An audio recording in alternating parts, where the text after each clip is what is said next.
suis Marine L'Orphelin, médecin généraliste, autrice, chroniqueuse et conférencière. Je suis ravie de vous accueillir sur ce podcast, vous d'abord, dédié à la santé, pensé et créé avec les pharmaciens Aprium. Aujourd'hui, nous allons vous parler du diabète, enfin plutôt des diabètes, et vous allez comprendre. Et pour cela, je suis accompagnée de Rosemary Heur, docteur en pharmacie. Merci d'être là.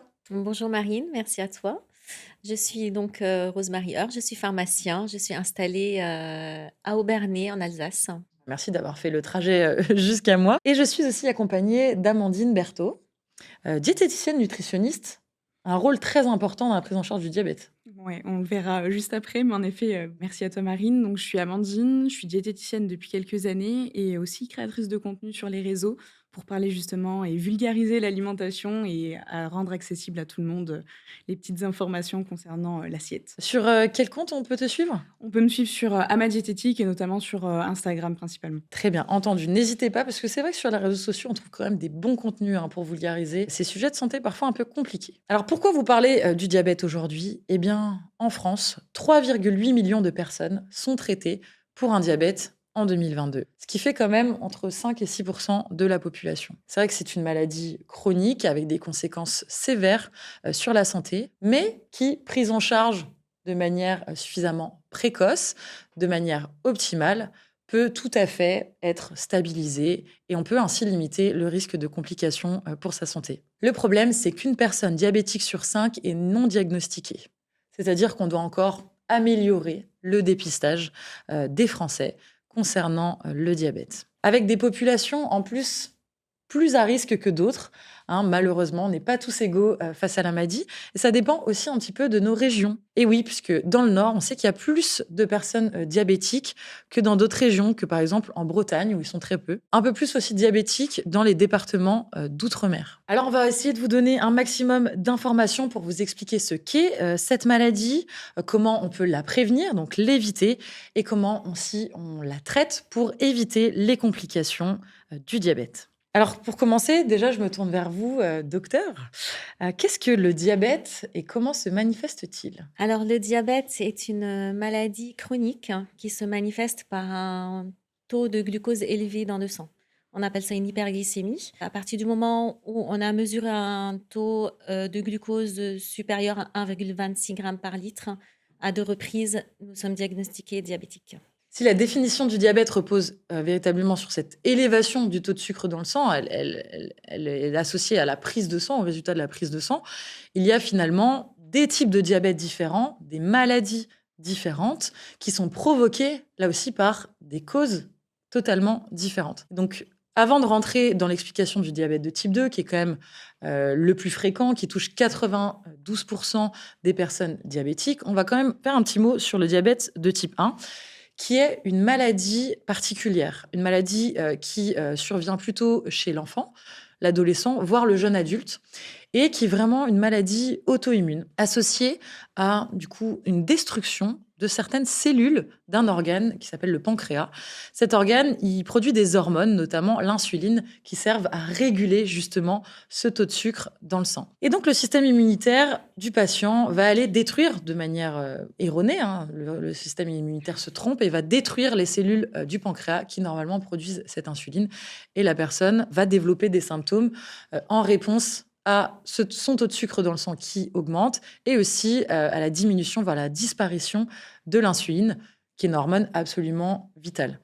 Donc ce diabète de type 1, qui survient, on l'a dit, chez les jeunes, qui est une maladie auto-immune, il n'est pas du tout associé à des comportements, par exemple au mode de vie, l'alimentation, la sédentarité, contrairement au diabète de type 2. Tout à fait, le diabète de type 2 est le diabète de l'adulte. En général, il se manifeste après 40 ans. C'est une maladie insidieuse parce que on peut la ressentir bien 5 à 10 ans après les premiers les signes d'hyperglycémie. Elle se manifeste assez tard, on peut ne pas la voir, d'où l'importance du diagnostic au stade de prédiabète même, parce qu'au niveau du prédiabète, c'est réversible, pardon, alors que quand le diabète est installé, il faut traiter. C'est une maladie qui est liée beaucoup à l'hygiène de vie de la personne.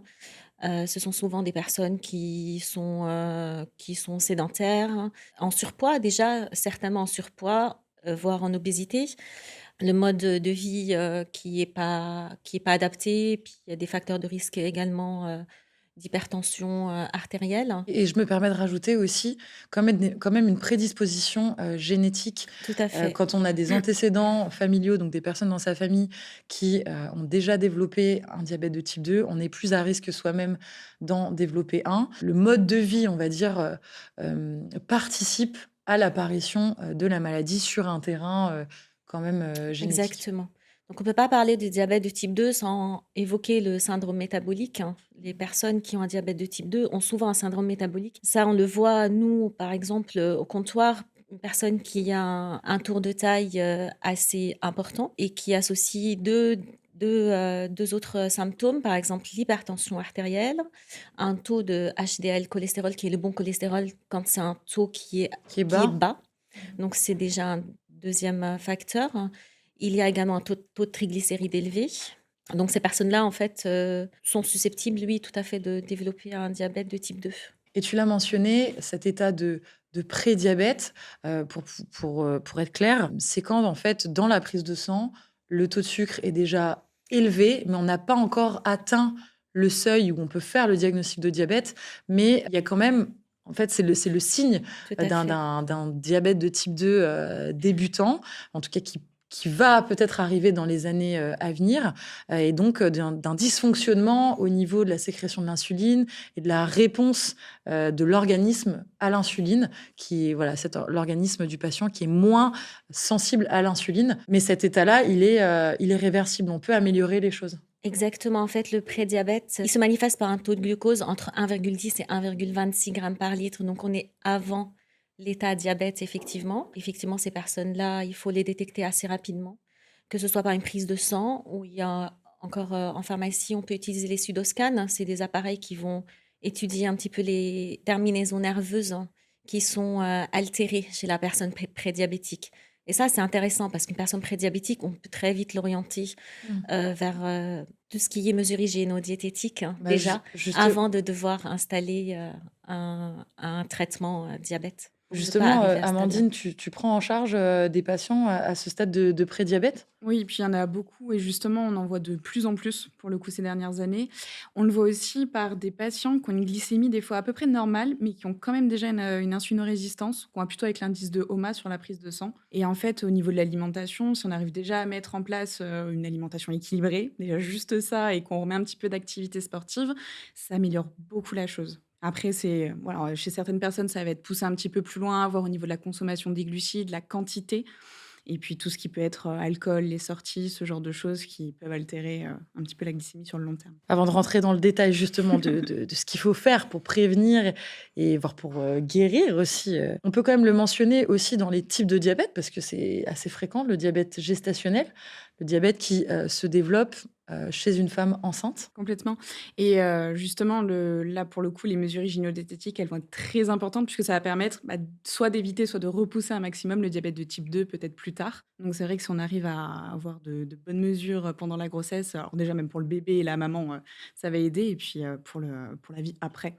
Oui, voilà, donc en fait, c'est des femmes qui vont développer un diabète pendant la grossesse et qui du coup sont à risque C'est ça, ça augmente le risque voilà, de derrière. développer un diabète plus tard, Mm. notamment un diabète de type 2. Et donc oui, pendant la grossesse, eh bien, on doit appliquer des mesures alimentaires, hygiéno-diététiques pour essayer de limiter les conséquences négatives de ce diabète, qui peuvent être aussi bien pour la mère que pour le fœtus. Donc on fait attention aussi. Bon voilà, on ne rentre pas dans le détail de tous les types de diabète parce qu'il y en a encore d'autres un peu plus rares. Et je pense que le plus important, c'est vraiment de rappeler voilà, deux maladies différentes, le diabète de type 1, les jeunes, maladies auto-immunes avec une disparition de la sécrétion d'insuline, maladie qui du coup va nécessiter de l'insuline à vie, traitement voilà, par des injections de cette hormone, et le diabète de type 2, des facteurs de risque, de prédisposition, la génétique et le mode de vie, l'alimentation et l'activité physique. Pour les parents qui nous écoutent, on va quand même s'intéresser rapidement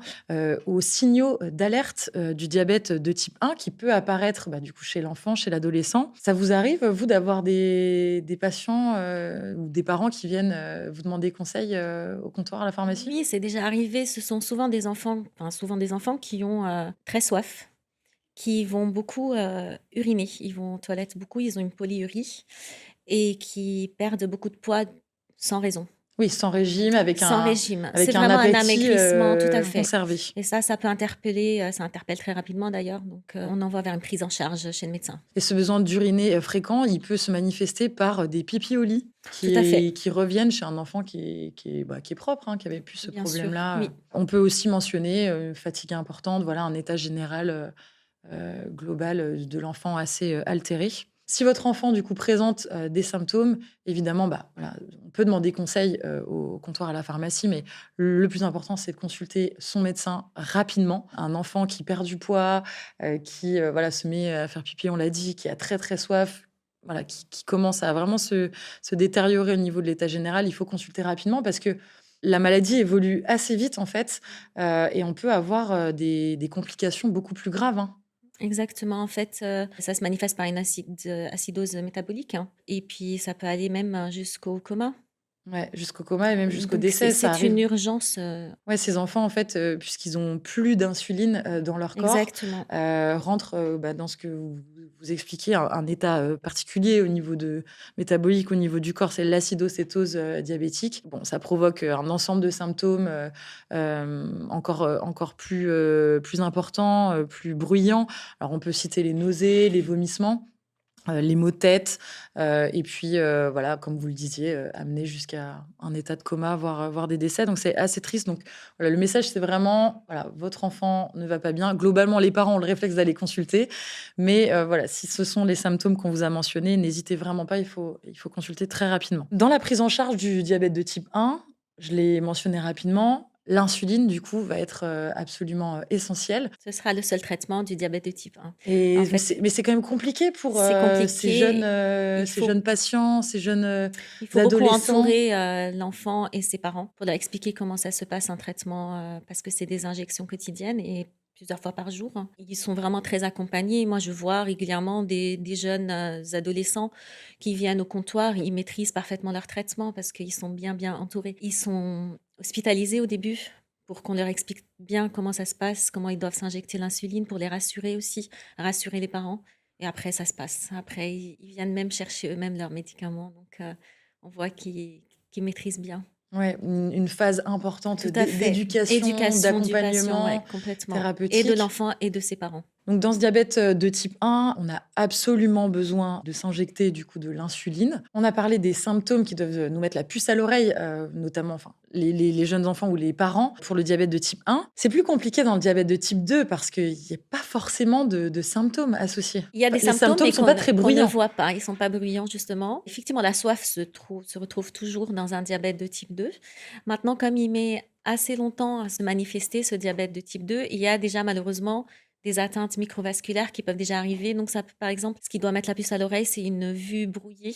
Quand on ne voit pas très bien, quand on doit toujours plisser les yeux, c'est pas forcément que de la myopie, c'est déjà la rétine qui peut déjà éventuellement être atteinte. Chez les personnes qui sont diabétiques de type 2, une fatigue intense aussi, beaucoup de fatigue et d'amaigrissement sans raison. Non, mais tout à fait. Je complète par les infections.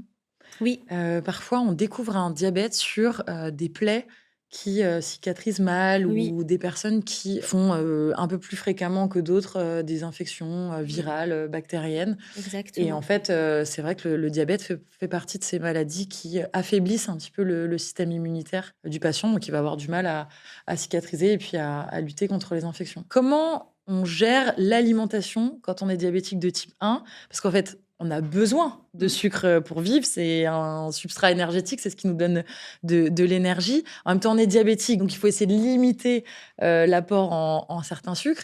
Et en même temps, on s'injecte de l'insuline qui fait baisser le taux de sucre dans le sang. Donc en fait, c'est vraiment une question de balance. Quel ça. conseil vous donnez aux patients? En fait, ça va être vraiment apprendre à comptabiliser les glucides justement dans les repas. Donc, on accompagne les patients pour déjà savoir où on trouve des glucides, puisque ça va aider.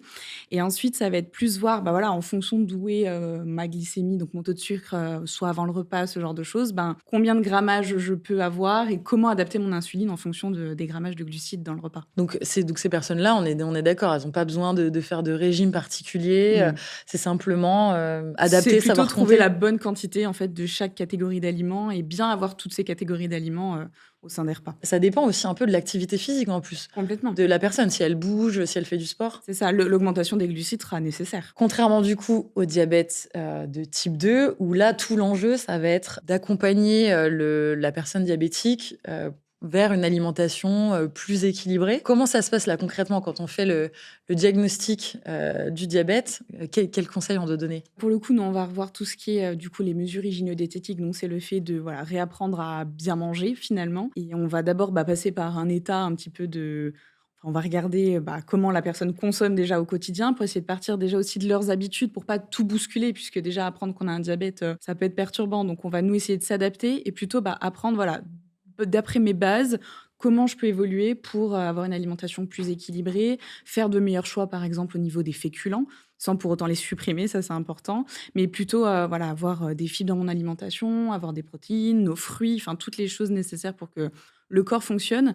Donc que ça soit pour le diabète, mais aussi pour tout ce qui est complications derrière, puisque voilà, il y a beaucoup de maladies cardiovasculaires qui peuvent être engendrées à cause du diabète. Donc on va aussi faire attention à la qualité de tout ce qui est lipides, donc toutes les graisses qu'on a dans l'alimentation. Donc apprendre à les choisir et pas les supprimer.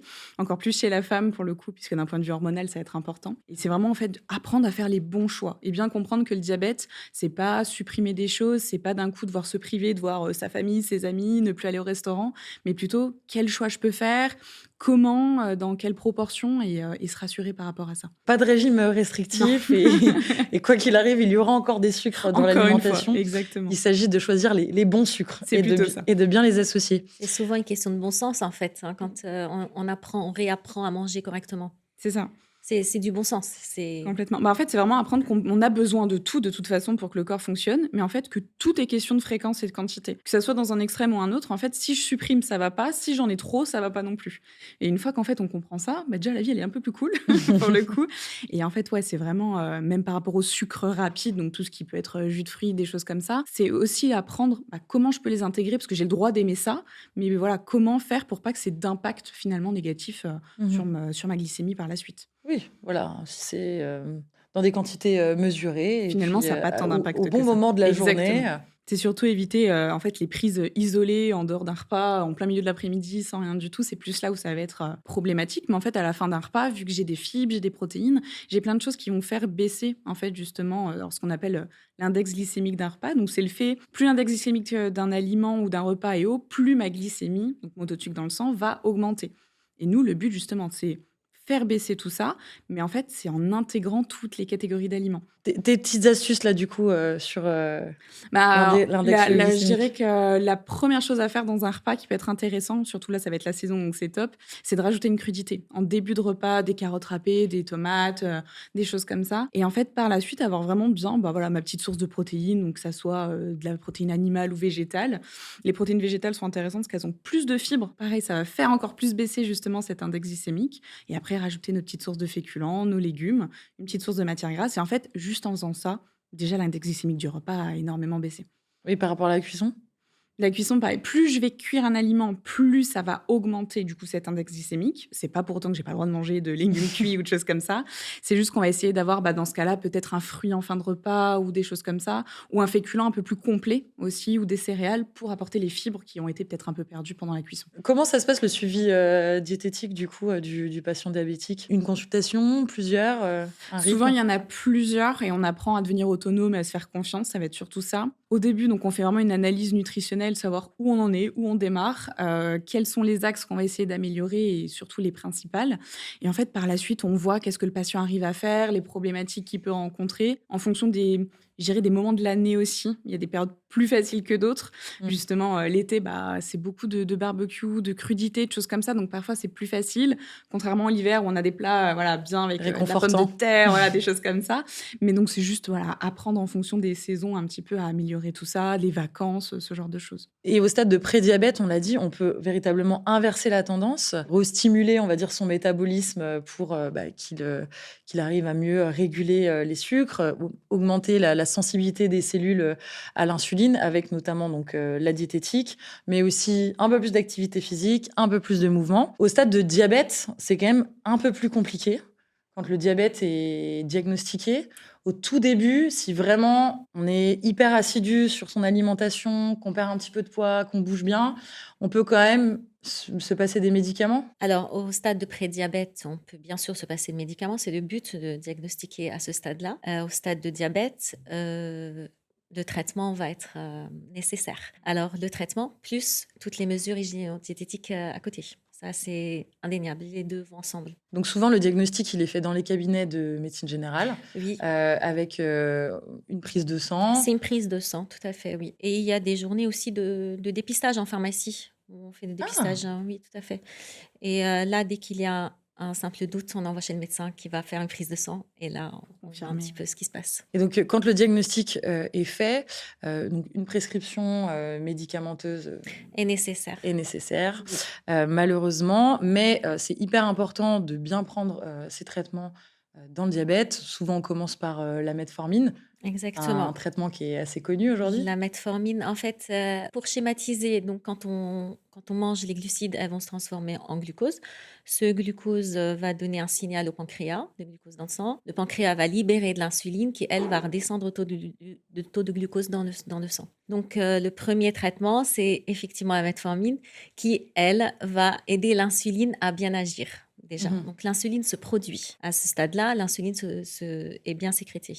Donc, la metformine, c'est le traitement de première intention, va aider l'insuline à agir correctement. Et si on applique les bonnes mesures On peut hygiéno-diététiques rester à la metformine en très complément, longtemps. voilà, on peut rester à la metformine très longtemps. C'est- On peut au début avoir besoin d'une certaine dose aussi, un peu plus élevée, et diminuer la dose si on voit que les Exactement. paramètres du Oui, diabète oui, s'améliorent. oui, Mais après, il existe plein d'autres familles de traitements oui, aujourd'hui. oui. On peut peut-être en dire quelques mots sans rentrer dans le détail. En fait, il y a ce qu'on appelle les médicaments qui vont être hypoglycémiants. Donc, cela, il faut faire attention parce que ça va effectivement entraîner des hypoglycémies. Donc, par exemple, chez une personne âgée, ça peut avoir des conséquences, une chute où on peut se blesser. Donc ça, il faut bien faire attention. Après, il y a d'autres traitements qui vont activer l'élimination de ce glucose, hein. L'élimination rénale, ça, c'est toute nouvelle molécule, hein. Et là, pareil, hypoglycémie importante, donc à surveiller aussi. Il y a ce qu'on appelle les incrétinomimétiques. C'est très barbare comme nom. Et ça, on a deux classes, en fait. Il y a les médicaments qu'on prend en comprimé et il y a les médicaments injectables, hein. Donc, les fameux Ozempic, Trulicity, Dont on a un peu trop entendu donc parler, on a un peu trop pour entendu parler. qui ont été... Malheureusement, qui ont été détournés pour justement les pertes de poids. Alors, ces médicaments-là vont entraîner une certaine satiété qui va aider à perdre du poids. Et ils ont été détournés de cette manière-là. Maintenant, effectivement, il y a un petit peu de pénurie de ces traitements-là, mais on n'instaure plus de traitement en 2024, hein, avec par exemple l'Ozempic. Il n'y a plus d'instauration de traitement, comme on est très tendu sur ces traitements-là. Mais les personnes qui sont déjà traitées, on a possibilité toujours de pouvoir continuer les traitements Ne pas utiliser ces traitements injectables hors indication, enfin hors indication. hors Oui, tout à diabète, parce fait. qu'ils ont de nombreux effets indésirables qui peuvent être véritablement dangereux pour votre santé. Donc, si vous avez envie de perdre du poids, et bien justement, allez consulter Allez une consulter, diététicienne exactement. Ne prenez nutritionniste. pas de Non, mais voilà. médicaments De toute façon, ça ne pour le passera pas diabète. par voilà, des médicaments ou des régimes restrictifs. Le plus souvent, on y arrive avec un équilibre alimentaire et un petit peu plus d'activité physique. Donc, en fait, dans le diabète de type 2, On peut on associer peut plusieurs arriver... médicaments. On peut associer plusieurs classes. Quand la metformine ne suffit pas, on peut rajouter une autre classe thérapeutique. À la fin, tout à la fin, quand on n'y arrive plus, bah, l'insuline devient obligatoire. Parce qu'en Exactement. fait, le corps ne produit plus assez d'insuline. Donc là, encore une fois, on rentre aussi dans tout un Toute schéma. une éducation thérapeutique du patient très, très importante pour qu'il fasse ses injections au bon moment, le nombre d'unités, tout ça. Donc, ça dépend aussi de son taux de glycémie. Ouais. Donc, on n'a pas envie d'arriver à ce stade-là. Pas du tout. Donc, C'est pour ça qu'on fait de la prévention et qu'on essaie exactement. d'expliquer qu'on peut agir quand même en prédiabète et aussi au Oui, tout début de la maladie parce que on aimerait éviter d'arriver à ces stades. En plus, c'est quand même embêtant pour les patients du coup qui doivent aussi se piquer pour analyser leur taux de sucre dans le sang. exactement. Donc, en fait, ils vont pouvoir utiliser un lecteur de glycémie. Ils vont se piquer pour voir où Au en bout est du leur taux. doigt, une petite Du bout goutte de des doigts, sang. voilà, c'est vraiment capillaire. Et ils mettent ça sur une bandelette et ça leur affiche le taux de sucre dans le sang. Donc, il y a ces systèmes-là. Maintenant, il y a des systèmes qui sont un peu plus récents. On appelle ça les capteurs. Donc, on va coller sur le bras, tout en haut. Ouais, vous avez peut-être déjà vu des personnes, Oui, il y a oui, quelques sportifs de haut oui, niveau ou exactement. personnalités qui les montrent et qui les assument. Oui, Je oui. trouve ça absolument génial d'ailleurs. Oui, et en fait, ça va vous détecter le glucose dans le sang interstitiel, en fait. C'est pas tout à fait le glucose capillaire, et c'est beaucoup plus précis. Donc, entre les deux, il y a une marge de 8 à 10 d'erreur. Et ça, c'est toutes les 15 minutes à peu près, il va vous prendre une mesure. Et quand vous flashez avec le téléphone, c'est des applications très faciles à utiliser. Ils flashent, ils voient leur taux de sucre. Leur taux de sucre et ils Et peuvent ça, adapter du coup les exactement. injections Et ça, ils ne sont plus, en en fait, fonction. ce capteur, il tient en place 14 jours. Donc, on ne change que tous les 14 jours. Et ça leur évite de se piquer à 2, voire 3 fois par jour. Au niveau il y a eu Ouais. beaucoup d'évolutions quand C'est même ouais, ces c'est dernières vraiment une années dans le diabète. amélioration du quotidien hein, d'une personne diabétique. Ouais. Vous voyez encore du coup des personnes qui se piquent au bout du doigt Oui, en oui, pharmacie? parce qu'en fait, jusqu'à récemment, ces capteurs-là étaient réservés. Alors, la prescription ne devait être faite que par un diabétologue au début. Maintenant, les médecins généralistes peuvent les mettre chez tout le monde. Et jusqu'il y a pas longtemps, il fallait qu'il y ait au moins 2 ou 3 injections d'insuline par jour pour avoir le droit à ces capteurs. Maintenant, à partir du moment où on a une seule injection d'insuline par jour, on peut avoir droit à ces capteurs. Donc, ça change la vie de tout le monde. En tout cas, les patients sont contents de les avoir. Ah ben, Et on voit encore beaucoup qui se piquent, les personnes un peu âgées qui n'ont pas envie de passer à quelque chose de les smartphones, flasher, aller sur une application, tout ça, c'est pas leur truc. Donc, ils préfèrent rester encore sur leur glucomètre. alors on n'en a pas parlé, mais elles sont notamment très utilisées chez les personnes diabétiques de type 1, les pompes à insuline. Oui, les pompes à insuline, en fait, permettent l'injection d'insuline au moment où Ils en ont besoin. où elle est nécessaire. Donc c'est pareil, ce sont des petits boîtiers qui Oui, sont. exactement, oui. Et ils sont tout petits, on les voit pas beaucoup. Et puis, ça aussi, c'est quelque chose qui peut leur faciliter leur quotidien. Moi, je trouve ça génial quand même les Oui, et évolutions. que d'évolution. On espère un jour avoir un pancréas artificiel. C'est pas encore le cas aujourd'hui, C'est mais pas la encore le recherche cas, mais la tend recherche à. continue, oui. Le diabète, si on en parle, c'est parce que c'est pas simplement juste une maladie chronique où il faut prendre un traitement. C'est une maladie qui s'aggrave et qui va atteindre de nombreux organes au niveau du corps et engendrer des complications très sévères, des complications microvasculaires. Donc ça va en fait, le taux de sucre dans le sang va aller abîmer les tout petits vaisseaux, toutes petites Oui, artères, notamment au niveau de la rétine, oui, mais au niveau aussi des reins. des reins. Ça peut évoluer vers un infarctus du myocarde, même, hein, le diabète. Il peut effectivement survenir chez les personnes diabétiques parce que il y a aussi des complications macrovasculaires, donc des gros Oui, vaisseaux du corps, notamment des vaisseaux de la jambe. On appelle ça l'artériopathie oblitérante des membres inférieurs, de l'aorte parfois, mais aussi des vaisseaux du cœur et des vaisseaux, des artères qui permettent de perfuser le cerveau et donc avec un risque d'infarctus ou d'AVC. Donc c'est pour ça que c'est hyper c'est important. une maladie très, très... oui, il faut vraiment faire attention, bien la traiter. Le traitement est très, très important dans un diabète, comme dans toute autre maladie d'ailleurs, mais le diabète, vraiment. Comment on évalue du coup l'efficacité du traitement? Un taux de glucose qui devient stable, peut-être, c'est déjà la première chose à voir. Sur l'hémoglobine glyquée surtout, c'est Exactement, oui. une prise de sang on l'analyse par la prise de sang, on va Oui, regarder donc l'hémoglobine, cette molécule qui permet le transport de l'oxygène dans les globules rouges et qui du coup va être sucrée un petit peu par l'excès de sucre dans le sang qui va être associé à ce diabète. Donc cette hémoglobine glyquée, on essaye de faire en sorte qu'elle soit dans un certain seuil oui. particulier en fonction du profil du patient, de son âge, de ses autres antécédents antécédents. On va essayer d'avoir un traitement optimal qui lui permet d'avoir cette hémoglobine glyquée dans le bon seuil.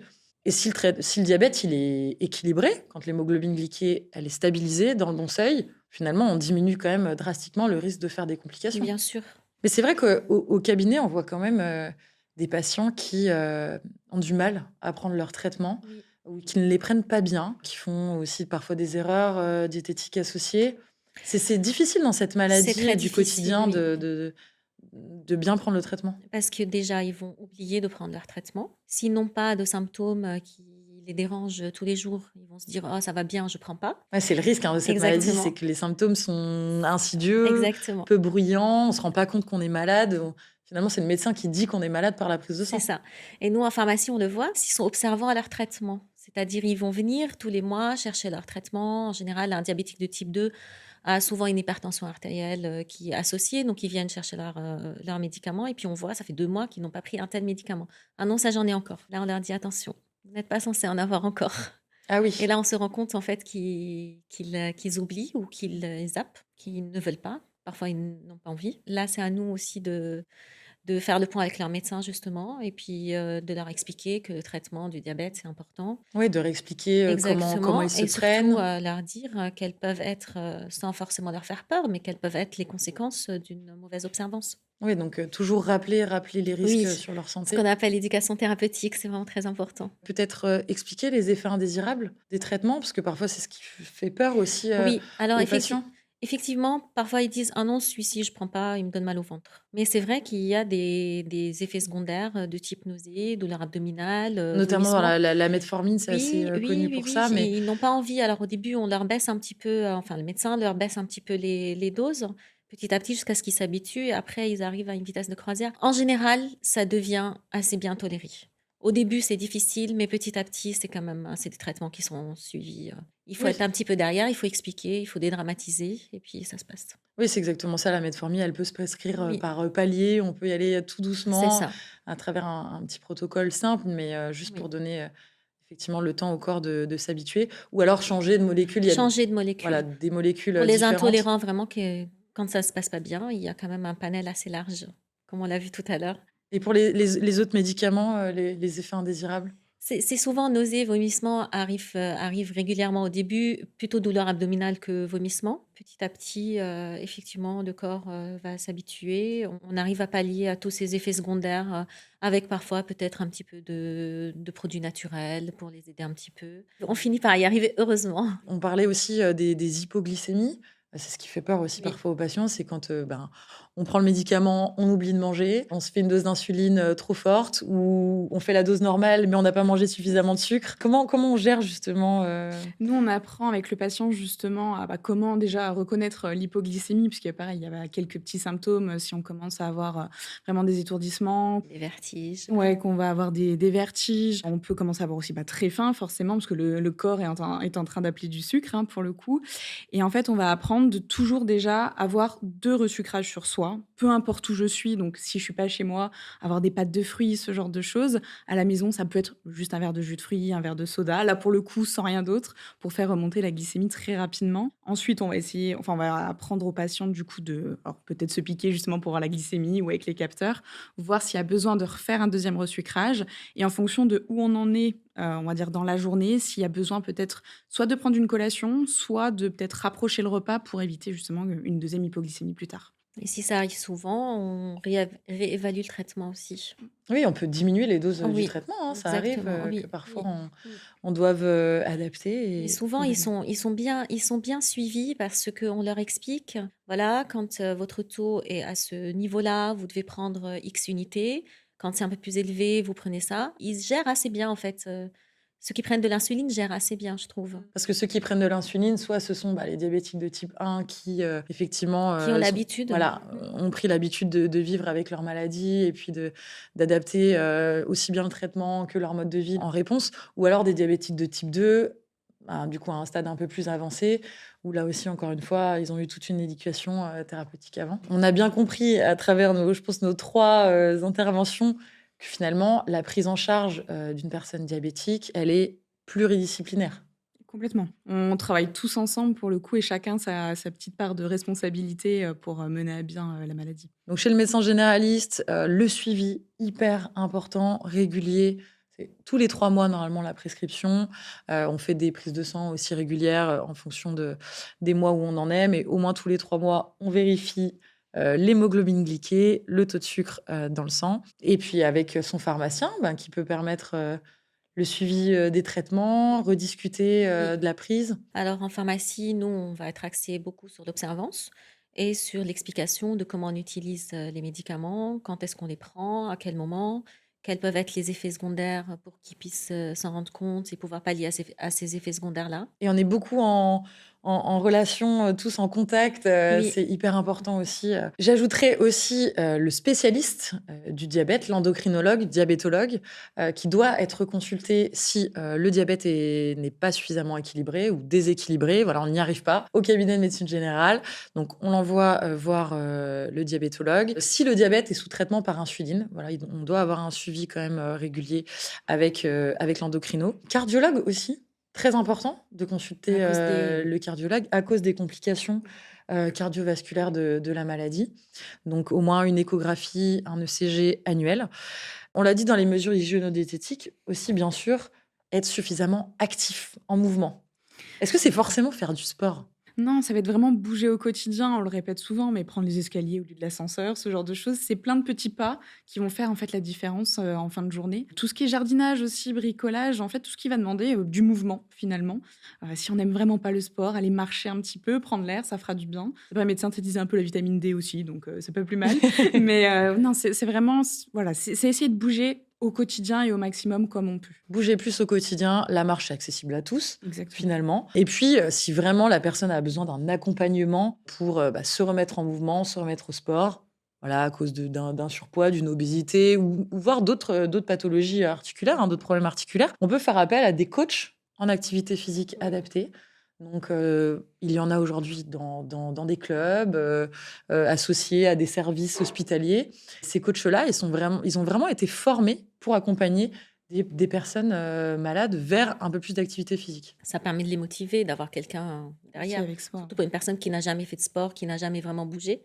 Un coach sportif, peut vraiment beaucoup aider, oui. Merci beaucoup pour, toutes vos explications sur ce Merci à sujet, toi. Merci passionnant Marine, du diabète, merci à enfin, toi. sur, ces maladies, hein, cette maladie qui est quand même, assez compliquée. On a essayé de faire un tableau un peu général, du diabète. Donc on l'a dit, diabète de type 1, maladie auto-immune, hein, c'est environ, 8 des diabètes. Le diabète de type 2, plutôt autour de 90-92 des personnes diabétiques, là, qui est assez lié au mode de vie, mais aussi malheureusement à notre patrimoine génétique. Donc on peut prévenir avant de guérir. Donc avoir une alimentation équilibrée, être suffisamment actif, ne pas être trop sédentaire. Et puis bien penser à se faire dépister de ce diabète. Et ça passe par tout simplement la prise de sang, une prise de sang régulière. On n'est pas obligé de la faire tous les ans. Mais voilà, tant que c'est régulier, et on en parle évidemment avec son médecin. Si vous avez les symptômes qu'on a mentionnés dans l'épisode, n'hésitez pas évidemment à consulter aussi rapidement votre médecin. Si vous n'avez pas accès à votre médecin, vous pouvez aussi éventuellement participer aux journées de dépistage du diabète qui se déroulent dans les pharmacies près de chez vous. Et enfin, si on vous diagnostique un diabète, pas de panique, hein, on peut adopter des mesures hygiéno-diététiques pour limiter l'aggravation de la maladie, voilà, améliorer son état de santé, limiter les complications. Évidemment, il va vous falloir un suivi pluridisciplinaire, voilà, avec plein de spécialistes autour de vous, mais qui sont là pour vous aider. Comme référent, votre médecin généraliste, le pharmacien qui veille attentivement à la prise du traitement et qui est là pour vous conseiller sur les médicaments, diététicien, coach en activité physique adaptée, le cardiologue, l'ophtalmo. Et voilà, c'est pas mal, on a dit beaucoup de choses quand même, hein. Complètement.